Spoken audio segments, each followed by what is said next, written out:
Welcome to I dream. నేను మీ Harsha Kamal. So brain chip మనం ఇంతకుముందు విన్నాం, దీని గురించి సినిమాలో చూసాం, కానీ నిజ జీవితంలో కూడా ఇప్పుడు జరిగే సిచ్యువేషన్ వచ్చింది. ఎందుకంటే అలా ఉంది ఎలాన్ మస్క్ కొత్త విప్లవం. సో దీని గురించి మాట్లాడేందుకు మనతో పట్టున్నారు న్యూరో సర్జన్ డాక్టర్ రంగనాథన్ గారు. వారితో మాట్లాడదాం. నమస్తే సార్. నమస్తే సార్. విన్నాము అంతే, ఇంత తొందరగా వస్తుంది, ఇది ప్రాక్టికల్గా కూడా జరుగుతుంది అని కొంత తక్కువ ఎక్స్పెక్టేషన్స్ ఉండే, బట్ ఇది జరుగుతోంది బ్రెయిన్లో చిప్. దీని గురించి ఒకసారి మీలాంటి వాళ్ళు చెప్తే బెటర్. ఈ బ్రెయిన్ చిప్ అనేది మొట్టమొదటిసారిగా అయితే మామూలుగా మనిషిలో అయితే పెట్టడం జనవరిలో జరిగింది. కానీ దానికి ముందు ఎన్నో ప్రయోగాలు జరుగుతూ ఉన్నాయి. ఎలాన్ మస్క్ గారు స్థాపించినటువంటి న్యూరాలింక్ అని న్యూరో టెక్నాలజీ సంస్థ ఒక స్టార్టప్. దానికి ఎంతోమంది ఇది, ఎందుకంటే ఆ ఎలాన్ మస్క్ మీద ఉన్నటువంటి ప్రజల తాలూకా నమ్మకం అంతా, అంటే ఈయన ఏం చేసినా బాగా చేస్తాడు, ఒక ఎక్సెంట్రిక్ ఎంటర్ప్రినర్ ఆయన. అందుకని న్యూరాలింక్లో అది పెట్టగానే కొత్తగా స్టార్ట్అప్ అంటే ఎవరైనా ఫైనాన్సింగ్ ఉండాలి కదండి, కోట్లాది రూపాయలు వచ్చాయి. ఓకే, అంత నమ్ముతున్నారు. ఆయన 2015లోనే దానికి ఈ స్టార్టప్కి గవర్నమెంట్, అమెరికా గవర్నమెంట్ FDA వాళ్ళు ఇది ఇచ్చారు పర్మిషన్. అంటే కోతుల మీద కొన్ని ఎనిమల్స్ మీద ట్రై చేయాలి. మరి ఏదైనా ప్రయోగం ఉండేటప్పుడు ఏంటంటే కొత్తలో కొన్ని ఇబ్బందులు వస్తూ ఉంటాయి. సైన్స్ అన్నది అంతే. సైన్స్ అన్నది నిరంతర ప్రగతి, ఒక ప్రవాహం లాంటిది. దాన్ని అటకట్టి ఎవరు వేయలేరు. మరి దానికి ముందు ఉన్నటువంటి ఒడిదొడుకులు, ఏదైనా కొత్త మందే వచ్చింది అనుకోండి, దాని ముందు ఎంత ప్రయత్నం కావాల్సి ఉంటుంది. కోవిడ్ వ్యాక్సిన్ వచ్చింది, అసలు అంత తొందరగా వచ్చుద్దా కోవిడ్ వ్యాక్సిన్ అనుకున్నారు. మరి లక్షల కాదు కోట్లాది మంది ప్రపంచమంతటా కూడా ఎంత చక్కగా ఉన్నారు, గాలి తీసుకుంటున్నారు అని అంటే ఆ తాలూకా సంజీవుని తాలూకా మత్స్యం కదా. అలాగే సైన్స్ అన్నది జరుగుతూ ఉంటుంది, ఇంకా దాన్ని ఇది ఆపేదానికి లేదు. ఈయన ఏ రోజు ఇన్ని జంతువులు చనిపోయి అతని మీద కొన్ని కోర్టులో కేసులు, ఎందుకంటే అనిమల్ రైట్స్ యాక్టివిస్ట్ ఉంటారు, వేసినా కూడా అతను వెనకంజ వేయలేదు.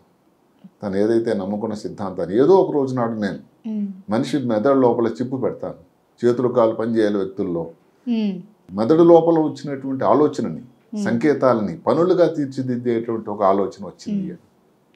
దానికి నిజానికి ఆయనకే వచ్చింది ఒరిజినల్ ఐడియా. ఓ రోజు ఏదో మీటింగ్కి వెళ్ళి బయటకు వస్తున్నాడట. వస్తున్నప్పుడు ఆయనకు అనిపించింది, మనం బయటకు వెళ్ళి డ్రైవర్ని ఫోన్ చేసి వెహికల్ తీసుకురా ఎందుకు చెప్పడం, మన మనసులో అనుకున్నాం అనుకున్న ఆ వెహికల్ నా దగ్గరికి వచ్చేయాలి అని. వెహికల్ వచ్చేస్తే ఎలా ఉంటుంది, మరి అదే కార్యరూపం అయింది. అలాంటిదే ఈ బ్రెయిన్ చిప్. జనవరిలో బ్రెయిన్ చిప్ అనేది ఒక వ్యక్తిలో అతను అమర్చాడు. ఆయన కాలు చేయకుండా యాక్సిడెంట్ వలన అచేతనంగా ఉండేటువంటి ఒక వ్యక్తికి అతను మళ్ళీ ఇంకొక జన్మ ఇచ్చినట్టు అయింది. చాలా కొంతమందికి అయితే ఉపయోగకరం, ఒక మనిషికి ఏ విధంగా ఉపయోగపడచ్చు. అండ్ దీంతో పాటు కంట్లో కూడా చిప్స్ అంటున్నారు, మరి అది ఏ విధంగా ఉపయోగపడచ్చు, ఎంతవరకు? అది తర్వాతది. ఓకే, అది కూడా బ్రెయిన్ ఎలాన్ మస్క్ చేస్తున్నాడు. ఫస్ట్ మనం ఇది మాట్లాడుకునేటట్టయితే అప్పుడు జనవరిలో ఒక చిప్ పెట్టారు. ఒక 1040 ఎలక్ట్రోడ్స్ బ్రెయిన్ లోపల ఉండి ఒక చిన్న రోబోతో మెదడు లోపల చిన్న రంధ్రం స్కల్ పుర్యభాగంలో చేసి అమర్చారు. అప్పుడు చాలామంది అనుకున్నారు దీనివల్ల కాంప్లికేషన్స్ ఉంటాయి, న్యూరో సర్జరీ కమ్యూనిటీ కూడా ఏదో కాంప్లికేషన్ వస్తుంది, ఈ చీమ్ పడుతుంది, బ్లడ్ లోపల తయారవుతుంది, అసలు తర్వాత ఈయన చేయగలడా, ఎక్కువ మాట్లాడుతున్నాడు అని. కానీ మళ్ళీ 10 రోజుల క్రితం మళ్ళీ ఇంకొకరికి వేశాడు. అంటే ఇంకా మరి దానికి స్టాండర్డైజ్ అయిపోయింది. అంటే ఇంకా దాన్ని ఆపే శక్తి ఎవరికి లేదు. అదే కాకుండా ఈ సంవత్సరాంతం లోపల ఇప్పుడు మనం ఇంకా 5 ఆగస్టులో ఉన్నాం, ఇంకా నెక్స్ట్ 4 నెలలు ఇంక 8 మందికి చేస్తారట. అంటే సంవత్సరాంతానికి 2024 అయ్యేసరికి 10 మందికి చిప్ అమరుస్తాను అని చెప్తున్నాడు ఆల్రెడీ. ఒక పెద్ద వెయిటింగ్ లిస్ట్ ఉందట ఆయన దగ్గర, మాకు వేయండి చిప్. ఎవరికి ఎక్కువ ఉపయోగకరం సార్ ఇది? ఇతను ప్రస్తుతానికి ఆలోచన ఏంటంటే ఎవరైతే కాలు పని చేయకుండా దెబ్బ తగిలిన తర్వాత ఏది స్పైనల్ కార్డ్కి వాళ్ళ కోసం ముఖ్యంగా ఏమిటి, ఏదైనా ఆలోచన వచ్చిందని, నేను ఇప్పుడు కంప్యూటర్ తాలూకా కర్సర్ కదపాలి, సోషల్ మీడియాలో ఏదో పోస్టింగ్ చేయాలి, వీడియో గేమ్ ఆడాలి, చేతులు కాలు పని చేయట్లేదు, ఎట్లా చేస్తాడు? ఇంకొకరు వచ్చి చేస్తే దాంట్లో మజా రాదు, తాను స్వయంగా చేయగలగాలి. దీనికోసం ఈ ఏదైతే చిప్పు పెట్టడం వల్ల నేను ఇప్పుడు వీడియో గేమ్ ఆడాలి అని ఆలోచన వచ్చింది. అది ఈ తరంగాల ద్వారా, ఈ చిప్ ద్వారా బయటకు వచ్చి బయటకు ఉండేటువంటి కర్సర్లో అది ఒక పనిగా తయారవుతుంది, వర్క్. ఆ కంప్యూటర్లో ఏదైతే వీడియో గేమ్ చూడగలుగుతున్నాడు. ఇంతకుముందు ఏం చేసేవాడు ఈయనే, ఈ వ్యక్తి నోటి లోపల ఒక రకం స్టిక్ లాంటిది పెట్టుకునేవాడట. ఈ ట్యాబ్లెట్ ఎవరైనా చేతికి అందించినట్టు దాని మీద చేసి ఏదో పాపం ఇబ్బంది పడేవాడు. ఇప్పుడు మరి ఆయన అంటాడు, నేను ఎంత ఇప్పుడు ఇండిపెండెంట్గా ఉన్నాను, ఎంత సంతోషంగా ఉన్నా నా పని నేనే చేయగలుగుతున్నాను ఎవరి మీద ఆధారపడకుండా. ఇంకంతకంటే ఆ వ్యక్తికి కావాల్సిన సంతోషం ఏంటి? ప్రస్తుతానికి చేతులు కాలు రావడానికి ఇది వైద్యం జరగడానికి ఆస్కారం లేదు, కానీ తన పనులు తను నిర్వర్తించుకుంటగలుగుతున్నాడు కదా. అలాంటిదే మళ్ళీ ఈ 5 రోజులు 6 రోజులు 10 రోజుల క్రితం జరిగింది ఒక ప్రయోగం. 2 వ్యక్తి చేశాడు. ఇంకొకటి ముఖ్యమైనది ఏంటి, అప్పటి చిప్కి ఇప్పటి చిప్కి చాలా ప్రయోగాలు ఇంకా ఇంప్రూవ్మెంట్ అయ్యాయి. మొదటిసారి చిప్ పెట్టిన తర్వాత మధ్యలో ఆ స్లిప్ జారిపోయింది, దానిలో ఉన్న కొన్ని ఎలక్ట్రోడ్స్ సరిగ్గా పనిచేయలేదు, ఇంకా అయిపోయింది ఎలన్ మస్క్ పని అనుకున్నారు అందరూ. అయినా వదలకుండా పట్టు వదలను ఎక్కమలాగా మళ్ళీ ప్రయత్నం చేసి దాన్ని సరిగ్గా సెట్ చేశాడు. ఈ పోడోకాస్ట్ ఏదైతే ఈసారి ఎలన్ మస్క్ గారు చేశారో దీంట్లో మొదటి చిప్ అమర్చుకున్నటువంటి వ్యక్తి కూడా మాట్లాడాడు. నేను ఇప్పుడు ఆరోగ్యంగా ఉన్నాను, మీ ఎదురుగా మాట్లాడుతున్నాను, నేను చేయగలిగినటువంటి పనులు నా అంతా నేను చేయగలుగుతున్నాను అనేటువంటి ఒక ధైర్యాన్ని ఒక సంతోషాన్ని ప్రకటించాడు ఆ ప్రజలందరి ముందు. ఇప్పుడు రెండో వ్యక్తికి ఇప్పుడు ఏమైనా జరిగింది, ఆ చిప్ అనేది ఒక సైజు కూడా చిన్నగా అయింది కొంచెం.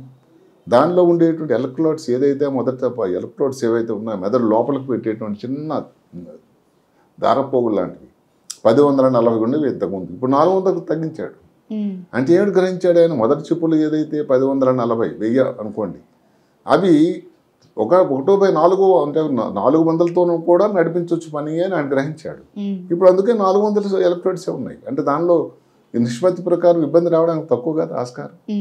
అది కూడా దిగ్విజయంగా పనిచేస్తుంది. ఒకటేమిటంటే అతని పద్ధతి అతని తరహా ఏమిటంటే ఏది కూడా ముందుగా విప్లవాలు చెప్పడం వివరాలు. సో రెండో వ్యక్తికి ఎంత బాగుంది ఏమిటి అని చూడాలి అంటే ప్రస్తుతానికి కొన్నాళ్ళు మనం వేచి చూడక తప్పదు. యాజ్ ఎ న్యూరో సర్జన్గా ఒక బయటి ఒక చిప్ అనేది ఒక బయటి వస్తువు మన ఇంటర్నల్ ఆర్గాన్స్లో పెట్టినప్పుడు ఎలాంటి ఏమన్నా సమస్యలు వచ్చే ఆస్కారం ఉంటుందా? అదే కదా అందరు కూడా అనుకున్నది, ఏమిటి బ్రెయిన్ లోపల పెట్టారు, అక్కడ ఏదైనా రక్తం గూడు కట్టుకోవచ్చు, ఫిట్స్ లాగా రావచ్చు, అదే కాకుండా దానివల్ల ఇన్ఫెక్షన్ రావచ్చు, ఉన్న చోటు నుంచి దాని స్థాన చలనం డిస్ప్లేస్మెంట్ కావచ్చు, ఉన్నటువంటి ఎన్ని లీడ్స్ అయితే పెట్టారో అన్ని పని చేయకపోవచ్చు, ఇలాంటి ఎన్నో ఇబ్బందులు. అందులో క్రూషియల్ ఏరియాస్లో ఉండేటైతే కాలు చేయి కుడి పక్కన పెట్టినట్టయితే దాని ఇబ్బంది కాలు చేయి ఎడం చేయి మీద రావచ్చు. ఇలాంటి ఇబ్బందులు ఉన్నాయి. అవన్నీ అతను అనుకున్నా కూడా అధిగమించి ఈ రోజున రెండో చిప్పు పెట్టడానికి సరిగదా ఇంకొక 8 చిప్పులు ఈ సంవత్సరాంతం ఒకరు పెట్టడానికి ఉద్యుక్తుడు అవుతున్నాడు. దానికోసం ఎంతోమంది వాలంటీర్స్ రెడీగా ఉన్నారు వెయిటింగ్ లిస్టులో అన్నది ఇది చాలా సైన్స్కి సైన్స్ తాలూకా ప్రగతికి చాలా గొప్ప ఉదాహరణ. అవును, ప్రాబ్లమ్స్ ఏవైనా అయి ఉండొచ్చు, బట్ ఇది ఒక గొప్ప ఆవిష్కరణ. అంటే ప్రొసీజర్ అనేది ఇన్వేజివ్ ప్రొసీజర్ అంటాం. ఏదైనా శరీరం లోపల అమర్చేది సింపుల్గా ఇచ్చేటువంటి మనం ఐవి లైన్ వల్ల వస్తుంది కదా, అలాంటప్పుడు ఇలాంటి ఇబ్బంది రాకుండా ఎలా ఉంటుందని ఎలా అనుకుంటాం. ఇప్పుడు నెక్స్ట్ స్టెప్ ఏమొచ్చిందంటే కంటిలో చూపు గురించి. ఎవరికైతే కంటిలో చూపు లేని వాళ్ళు అందులుకున్నారో వాళ్ళకి చిప్పు పెట్టడంలో కూడా సాధ్యమైంది. అంటే ఎలా సార్, లెన్స్ లాగా ఉంటుంది అది? మనం అది కూడా చిన్న చిప్పే. ఈ మధ్య కాలంలోనే ఎక్కడ మరి మన షికాగో ఇలినాయిస్ యూనివర్సిటీ టెక్నాలజీలో పెట్టారు. అది వాళ్ళు పెట్టిన టెక్నాలజీ, అది ఎలన్ మస్క్ కంపెనీ కాదు, వేరే కంపెనీ. 24 చిప్పులు అమర్చారు మెదడు లోపల, చిన్న చిన్నవి. ఎవరు అతను ఇప్పుడు 56 సంవత్సరాలు అయింది. 16 సంవత్సరాలప్పుడు ఎడమ కన్ను చూపు పూర్తిగా పోయింది, 44 సంవత్సరాలప్పుడు కుడి కన్ను చూపు పోయింది, ఇప్పుడు 2 కళ్ళు కూడా అతనికి ఏమాత్రం పూర్తిగా చూపు లేదు. అలాంటి వ్యక్తిని ఆ షికాగో యూనివర్సిటీ వాళ్ళు సెలెక్ట్ చేసుకుని బుల్లాడని ఆయనకి ఇది పెట్టారు. వాళ్ళ ఎక్స్పెక్టేషన్ ఏమిటంటే ఇప్పుడు చిప్పు పెట్టారు. చిప్పు ఎలాగంటే మెదడు లోపల ఆ మెదడుని ఒక స్టిమ్యులేట్ చేస్తుంది, దాని తరంగాలు కరెంట్ తరంగాలు మొదలవుతాయి. ఈ కరెంట్ తరంగాలు ఏవైతే ఉన్నాయో అక్కడ నుంచి ప్రవాహం చేసి ఏదైతే మెదడు లోపల ఏదైతే ఉందో ఆ ప్రాంతంలో కంటి చూపు కోసం వచ్చే పర్సెప్షన్ అనమాట, ఏదో కనబడుతుంది అన్నట్టు చేయగలిగిన సామర్థ్యం, మళ్ళీ న్యాచురల్ లైట్ లేకుండా అలాంటి సామర్థ్యంతో ఈ చిప్పు పనిచేస్తుంది అని. ఇప్పుడు భారతదేశంలో ఇప్పటికి 8 మిలియన్లు ఉన్నారు అందులో, ప్రపంచం అంతటా 43 మిలియన్లు ఉన్నారు. అసలు చాలా చూపు తగ్గిపోయిన వాళ్ళు 243 మిలియన్లు ఉన్నారు. వీళ్ళందరికీ ఎంత గొప్ప సంతోషం వార్త అండి. అసలు న్యూస్ పేపర్లో ఏమిటంటే coming soon hope and vision, ఒక ఆశ, అదే కాకుండా చూపు కూడా దగ్గరలో ప్రజలకు రాబోతుంది అనేటువంటి గొప్ప వాత. స్పెయిన్లో చేశారు ఇంకొకరికి, స్పెయిన్లో వాళ్ళు 4 వాలంటీర్లకు వేశారు. అదే కాకుండా కాలిఫోర్నియా యూనివర్సిటీలో 6 వాలంటీర్లకు వేశారు. ఎలాన్ మస్క్ గారు ఇంకొక అడుగు ముందు వేశారు. ఆయన ఎప్పుడు ఒక అడుగు ముందు ఉంటుంది, అందరు ఆలోచించి దానికంటే ఇంకా ఎక్కువ ముందే ఆలోచిస్తాడు ఆయన. ఇప్పుడు వీళ్ళు చెప్తున్నది అలా ఏదైతే ఉందో ఏదైనా కారణాల వల్ల కంటి చూపు తగ్గిపోతుంది. ఎలాన్ మస్క్ గారు ఏమంటున్నారంటే అసలు పూర్తిగా పుట్టినప్పటి నుంచి అందులు వాళ్ళలో కూడా నేను చిప్ అమర్చి వాళ్ళని కంటిలో చూపు వచ్చేటట్టు చేసేటువంటి సామర్థ్యం తయారు చేయబోతున్నాను. అది ఎన్నాళ్ళు ఎప్పుడన్నది చూడాలి. అదే కాకుండా కంటిలో అందరికీ తెలియాల్సింది ఏమిటి, కంటిలో మనం ఏదైనా వస్తువు చూస్తున్నాం, అది ఎక్కడ ఫస్ట్ కంటిలో తెర మీద పడుతుంది, రెటీనా అంటాం. అక్కడ నుంచి కంటి నరం, ఆప్టిక్ నరం అని, అది మెదడు లోపల ఆక్సిపిటల్ కార్టెక్స్ అని, ఇట్లా భాగాలు ఉన్నాయి, స్టెప్స్ ఉన్నాయి. ఇవి ఏ ఏరియా పనిచేయకపోయినా కూడా ఈ చిప్ ద్వారా కంటి చూపు వచ్చేటువంటి అవకాశం, వస్తువులు కనబడేదానికి ఆస్కారం ఉందని ఈ చెప్పు పెట్టి ఒకప్పుడు పోయిన ఎలాన్ మస్క్ మాట కొంతవరకు తీసేసిన మరి అదే పందాన్ని ఇప్పుడు 3 కంపెనీలు, అమెరికాలోనే 2 కంపెనీలు, స్పెయిన్లో ఇంకో కంపెనీ అనుసరిస్తున్నారే. అంటే ఇందులో నిజం లేకపోలేదు. ఇంకా ముందు ఏదైతే ఉందో సైన్స్కి ఈ చిప్పు టెక్నాలజీ అనేది ఇంకా వ్యాప్తి చెందుతుంది అని కూడా అనుకోవచ్చు. Thank you very much sir, చాలా యూస్ఫుల్ ఇన్ఫర్మేషన్ ఈరోజు ఇచ్చారు. Thank you.